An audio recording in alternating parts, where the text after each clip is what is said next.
Bismillahirrahmanirrahim. Assalamualaikum warahmatullahi wabarakatuh. Alhamdulillahi rabbil alamin. Wassalatu wassalamu ala rasulillahil karimil amin. Nabiyyina Muhammadin wa ala alihi wa sahbihi ajma'in. Wa ba'd.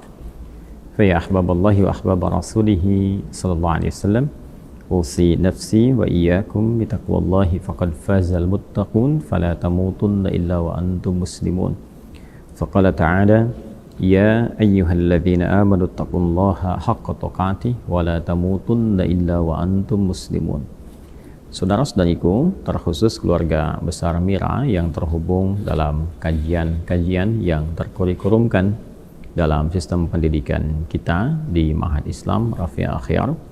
Pada kali ini kita akan mencoba meneruskan kajian kita dengan sesi praktek wudhu, tata cara praktikal wudhu seperti yang telah kita bahas secara teoritis baik dari petunjuk Al-Quran ataupun hadis-hadis Nabi Muhammad SAW yang menjelaskan dengan detil petunjuk dimaksud. Dan insya Allah di sesi kali ini kita akan mencoba praktek langsung dengan mendatangi tempat wudhu, dan saat ini saya berada di Masjid Al-Ihsan di Bekasi. Kita akan cek dalam penggunaan perangkat wudhu dari air dengan menggunakan keran atau juga bejana yang memungkinkan kita untuk berinteraksi dan memberikan contoh langsung seperti yang dimaksudkan. Baiklah, langsung saja kita akan mendatangi menuju tempat wudhu dan mempraktekkan apa yang tengah kita kaji bersama. Semoga Allah berikan kemudahan, pemahaman, dan berkah pada apa yang kita kaji bersama. Mari kita langsung berangkat. Bismillah.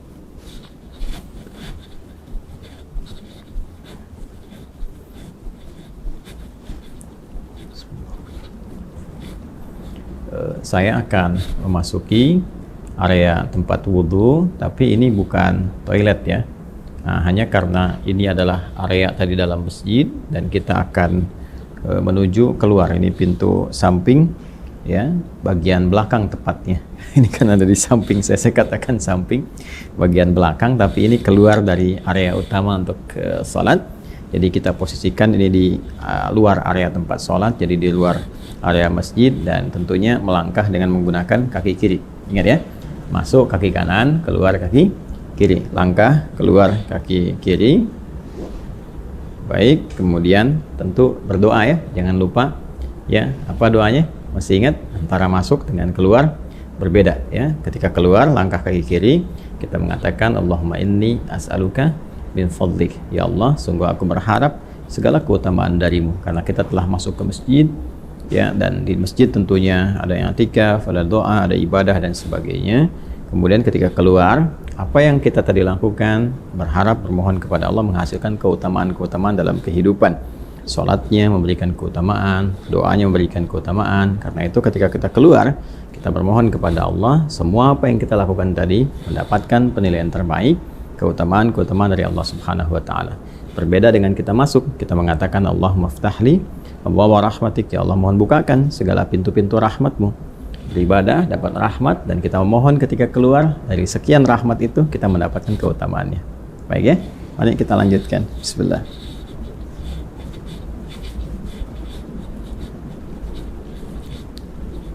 Baik, nah ini ada beberapa keran ya teman-teman sekalian, dan ini tentunya terpisah dengan toilet ya. Jadi ini memang khusus area untuk berwudu. Jadi kita akan coba praktekkan dengan pendekatan yang pertama, yaitu menggunakan keran. Nanti yang kedua kita juga akan mencoba menggunakan bejana, dalam hal ini menggunakan gayung, sehingga kita akan mengetahui bagaimana praktikal penggunaannya sekaligus juga mempraktekkan apa yang telah kita bahas secara teoritis. Sebelumnya saya mohon izin, saya akan lepas dulu jas bagian luarnya, dan peci juga kan kita sesuaikan kacamata, sehingga nanti saat praktek apa adanya kita bisa lakukan dengan cara yang terbaik yang bisa kita sajikan. Baik ya, kita copot dulu beberapa perangkatnya. Bismillah. Baik teman-teman, kita akan mencoba melakukan praktek wudhu langsung. Saya sudah mengondisikan ini ya.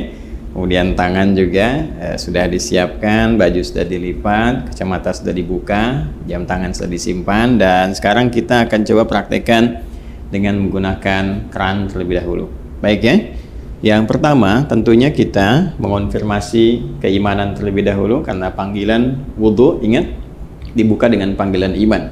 Dan saya terangkan di pelajaran sebelumnya bahwa panggilan iman itu mengonfirmasi lurusnya niat kita, lurusnya tujuan ibadah kita yang dilakukan karena Allah Subhanahu wa Ta'ala. Karena itulah konfirmasinya bersumber dari hati kita, dalam jiwa kita. Kita niatkan ibadah kita ini, wudhu kita ini ditujukan ya untuk beribadah kepada Allah Subhanahu wa Ta'ala dengan bahasa hati kita. Boleh dengan menggunakan bahasa masing-masing, misalnya saya berniat wudhu untuk menghilangkan hadas karena Allah Subhanahu wa Ta'ala. Dan kalau ingin menggunakan bahasa Arab juga di hati kita, seperti orang Arab juga tentunya menggunakan bahasa Arab, kita menggunakan bahasa Indonesia, boleh-boleh saja di hati kita. Misalnya kita menyatakan bahwa nawaitul wudhu'a li raf'il hadathi, misalnya al-asghari lillahi ta'ala, boleh ya. Kemudian lisan mengucapkan bismillahirrahmanirrahim. Jelas ya? Nah, kita ingin mengambil versi lengkapnya terlebih dahulu. Versi lengkap tentunya ini terkait dengan sunnahnya juga. Kan kalau yang pokok itu ada 4, seperti kita uraikan di pertemuan yang lalu. Kemudian versi lengkap ini kita bisa ambil versi yang dicontohkan langsung oleh sahabat Utsman bin Affan radhiyallahu taala anhu, yang mengambil pelajaran dari contoh wudhunya Nabi sallallahu alaihi wasallam. Nanti bisa dilihat di Sahih Al-Bukhari ya, di Sahih Al-Bukhari topik yang keempat, Kitabul Wudhu, subtopik yang ke-23. Baik, sekarang kita akan coba memulai praktek, dan tentunya tadi sudah kita sampaikan memulai dengan niat ya, kemudian mengucapkan bismillahirrahmanirrahim. Nah, ingat betul baik-baik bahwa Islam seperti diuraikan di pertemuan yang lalu sangat perhatian detil terhadap segala hal, terutama aspek-aspek yang melahirkan manfaat. Ini adalah air keran yang menampung aliran air yang masih bersifat murni, mutlak, tahur. Jadi ini sangat bermanfaat, karena itu tidak diperkenankan untuk membuang-buang air ya. Sekali lagi, tidak diperkenankan membuang-buang air pada keadaan yang tidak semestinya. Itu dalam Islam disebut dengan israf, mubazir ya. Karena itu seperlunya kita keluarkan, kalau menggunakan keran ini seperlunya kita keluarkan, tampung dulu airnya kan. Nah, yang pertama kita gunakan untuk menyela-nyela kan. Bagian pertama kita gunakan untuk menyela-nyela seperti ini, keluar, tidak usah terlalu besar ya, nggak usah terlalu besar sehingga airnya juga tidak boros ya untuk keluar. Nah, ini kita menyela-nyela dulu, dimulai dari kanan ya, ingat ya, selalu dimulai dari yang kanan. Nanti di Al-Bukhari ini di subtopik yang ke-31, jadi kalau kita baca topik yang keempat, Kitabul Wudhu, subtopik 31 itu ada namanya subtopik berjudul Babut Tayammun ya, memulai dengan bagian yang kanan. Selalu kanan didahulukan, kanan dahulukan. Baik ya, jadi kita mulai. Ini kita buka dulu secukupnya kerannya, keluar air. Ulangi ya, tadi sudah kita bismillahirrahmanirrahim, niatkan dalam hati. Kemudian kita menyelai-nyelai seperti ini ya, ini bagian pertama. Nah, lalu yang kiri juga dibersihkan dulu seperti ini ya, sudah ya. Nah, ini sudah dibersihkan. Nah, ini sunnah ya, sudah sunnah yang pertama kita lakukan, karena yang pertama niatkan mengikat pada rukunnya, pokoknya. Jadi ada pokok yang terkait dengan konfirmasi keadaan hati kita. Rukun yang pertama niat kan. Nah, kemudian dikonfirmasi di lisan dengan bismillahirrahmanirrahim. Lalu setelah itu kita masuki sunnah-sunnah, memulai dengan sunnah berwudu. Tadi sudah menyela-nyela dulu, ini membersihkan bagian jemari-jemari dan telapak ya. Baik, sehingga keadaannya bersih sebelum membersihkan yang lain. Baik, selesai. Kemudian langsung untuk berkumur-kumur kita ambil. Nah, biasanya saya melakukan seperti ini. Kalau sudah ngambil seperti ini ya. Nah, ini ghurfah namanya. Ghurfah itu dengan satu genggaman ya, cidukan seperti ini. Genggaman atau cidukan seperti ini. Nanti biasanya kalau saya suka melakukan untuk menghemat itu, begitu dibuka sudah cukup ini ya. Lalu saya akan tutup terlebih dahulu, tutup. Nah, sehingga air tidak terus mengalir ya. Jadi langsung kita kumur-kumur.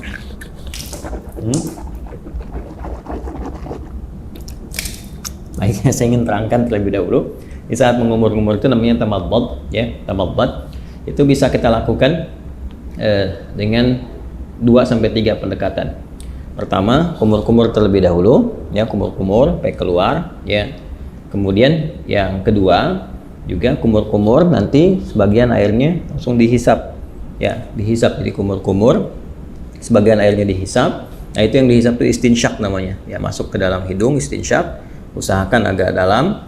Nah nanti kemudian kita keluarkan disebut istinthar namanya, ya. Jadi bagian yang kedua kumur-kumur, ya. Kemudian yang pertama, yang keduanya itu sambil dihisap, baru nanti istinsyak ini, kalau istinthar dikeluarkan. Ada nanti sedikit saja, bisa tambahan kalau menggunakan siwak ya untuk bisa membersihkan itu. Ya, jadi bisa saja. Kemudian kalau memang tidak ada itu, bisa gunakan bagian jari yang dianggap bersih. Ya tadi kan sudah dibersihkan. Untuk membersihkan kalau ada sisa makanan yang kalau tidak ada siwak dengan kayu tertentu atau sikat gigi, Anda bisa gunakan bagian jari yang dianggap sesuai untuk membersihkan kalau ada sisa makanan di sini yang tidak cukup dengan kumur-kumur. Ya, saya ambil contoh begini misalnya. Ini buka seperti ini ya. Kalau kita mulai ya, kita tutup dulu ini ya, seperti ini.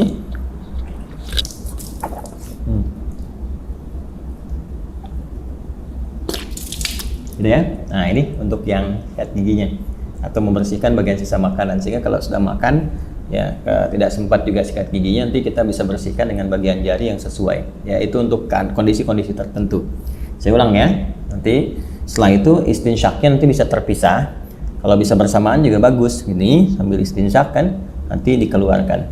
Ya, kita ambil contoh ya. Yang simple dulu. Ini ambil begini. Ya, kita kumur-kumur.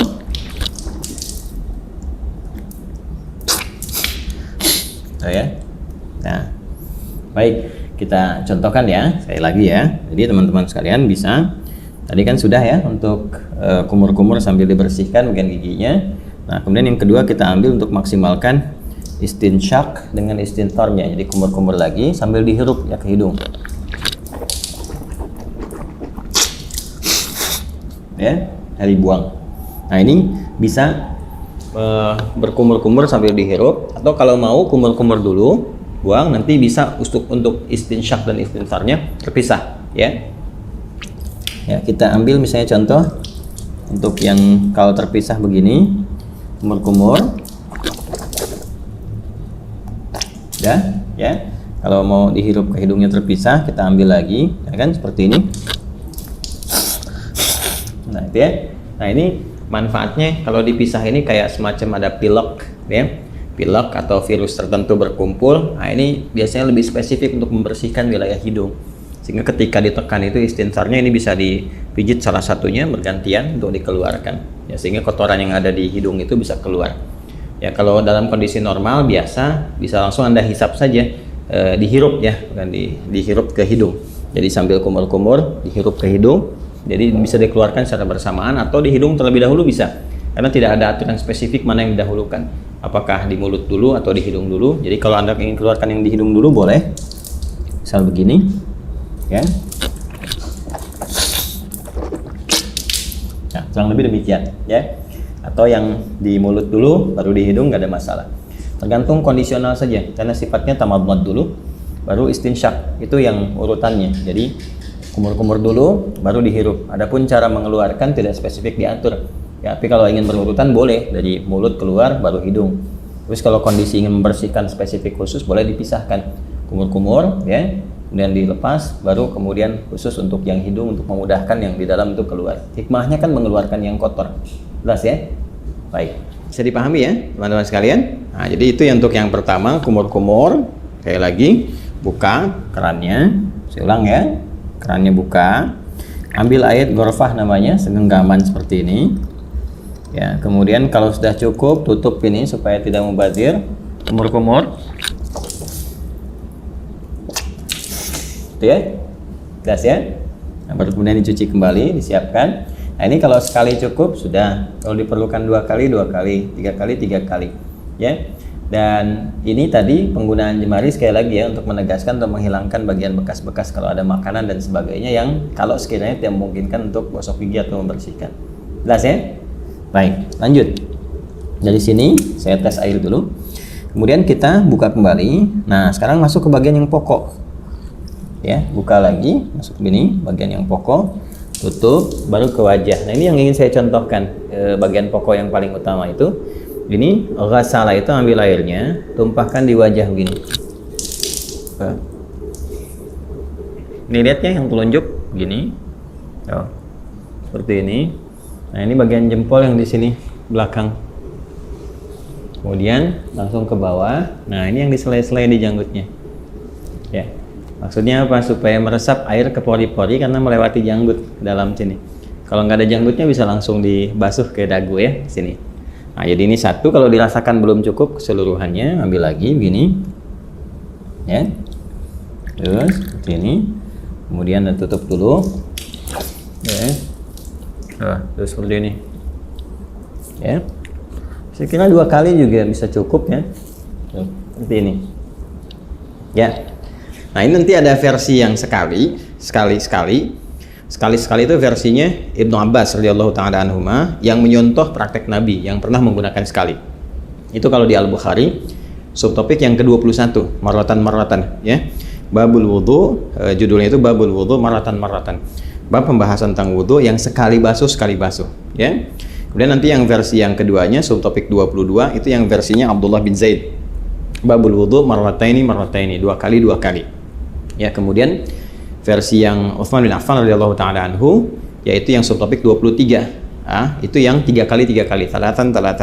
Nah, versi yang dimaksudkan itu adalah pengalaman sahabat-sahabat mulia ini melihat wudunya Nabi untuk memanfaatkan air, dan juga terkait dengan luasan cakupan ya, apakah tercakup nggak dengan air itu kepada bagian-bagian yang harus dibasuh atau diusap dalam wudhu itu. Prinsipnya demikian. Jadi boleh sekali-sekali, 2 kali atau 3 kali, dan mendahulukan yang kanan.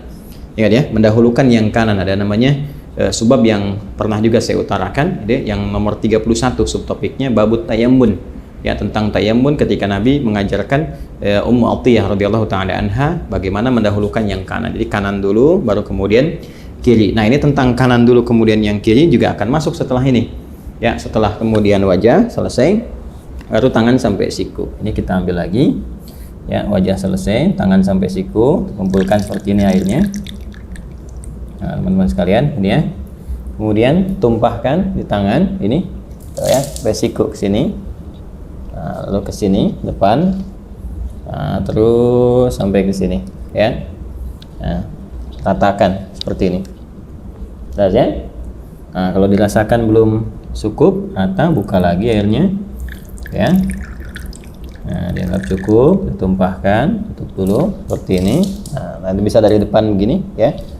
Kemudian ke belakang bisa seperti ini. Yang fleksibel saja. Penting airnya ditumpahkan, bisa ke sini dulu, bisa ke sini dulu. Ya, tadi kan saya mulai dari belakang seperti ini ke depan, kemudian yang kedua saya mulai dari depan untuk meratakan, ya. Seperti ini. Jelas ya?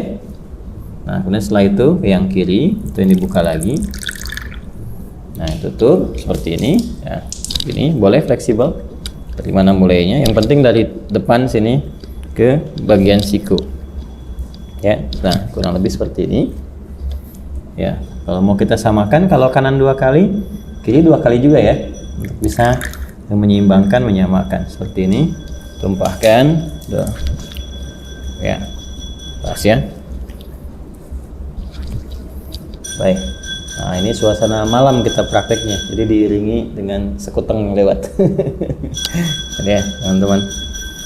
Saya, nah selesai. Kemudian mengusap kepala, bukan rambut, ya. Karena kepala, ingat bagian mengusap itu ambil.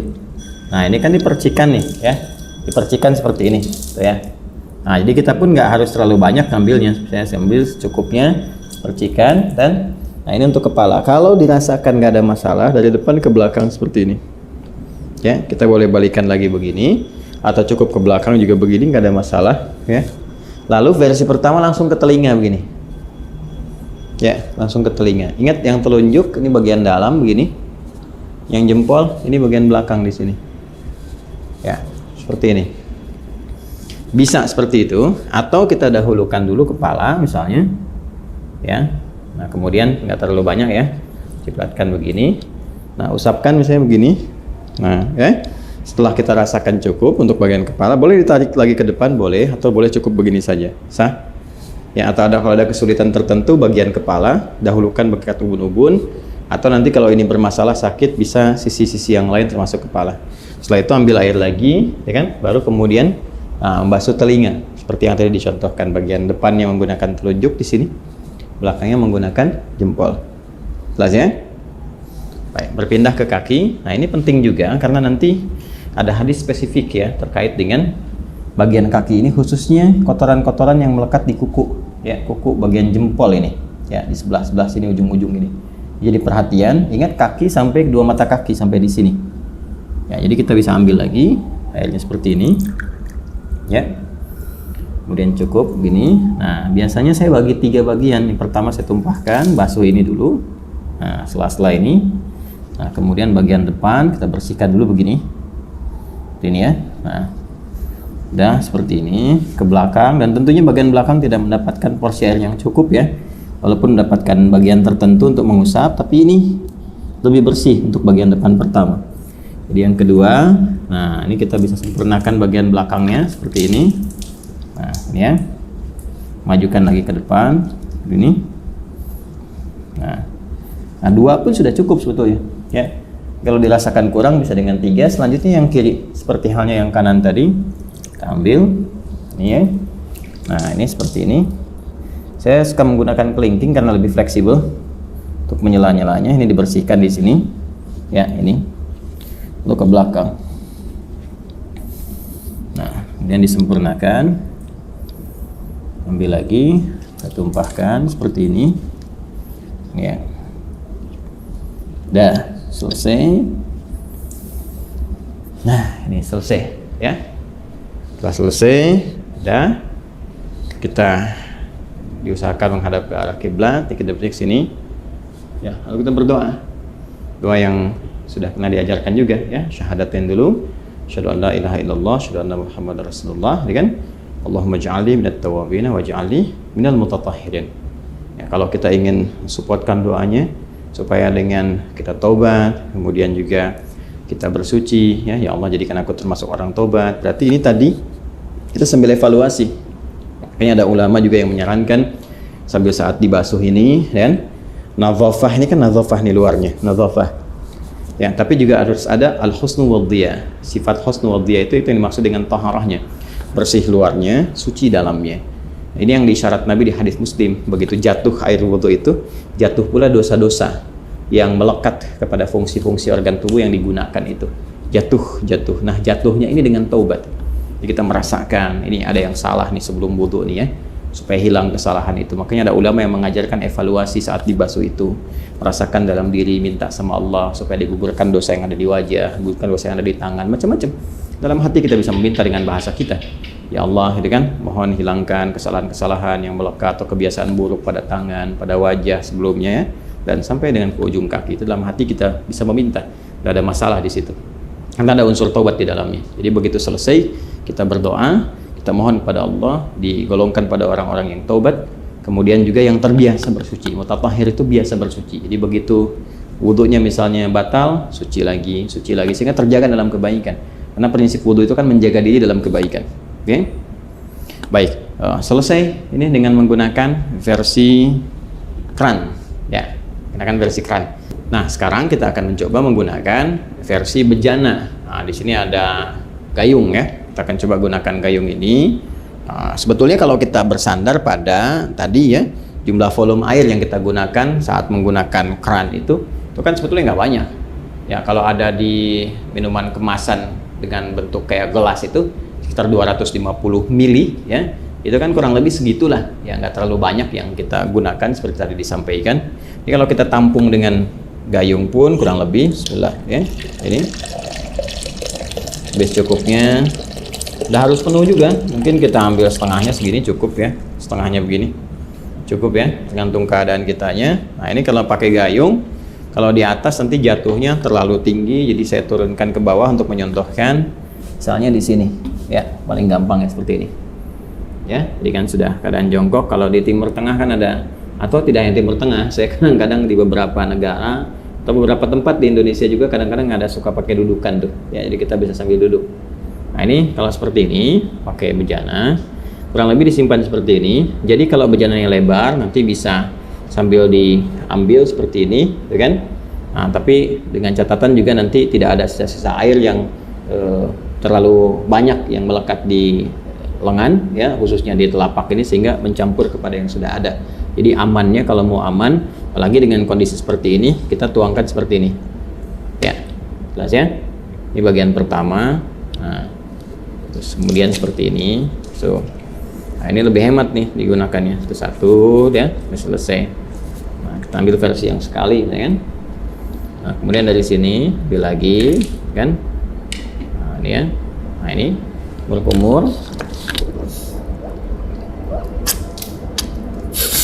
Nah, kalau dirasakan belum cukup, ada yang sekali, 2 kali. Seperti tadi saya contohkan, nggak ada bedanya dengan yang pertama. Kemudian ngambil lagi gini, ya.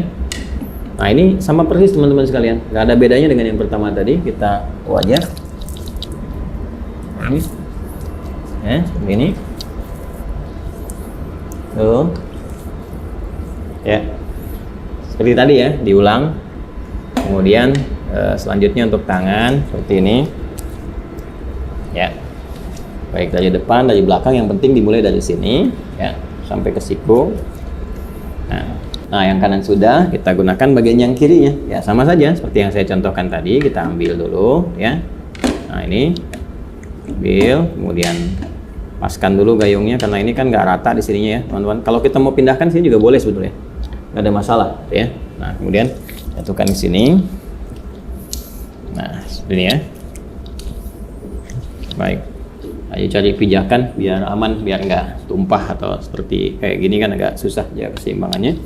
Nah, kemudian seperti ini ya, dicipratkan sedikit, kemudian kepala kembalikan kembali atau tidak sama sekali ke sini, nggak ada masalah, ke telinga seperti ini. Nah, ya, kurang lebih seperti itu. Kalau ini ada sedikit di bawah kita, maka kita harus agak naik untuk membasuh kaki, ya, seperti ini. Nah, kita naikkan begini, ya, seperti yang tadi pertama. Ini, baik. Kemudian diambil lagi, ya, seperti ini, ke belakang untuk meratakan. Dia 2 kali ya, teman-teman sekalian ya. Ya, kemudian pakai yang kirinya seperti ini. Seperti yang dicontohkan di awal tadi. Setelah itu kita ambil lagi sekali lagi. Nah, ini seperti ini kan.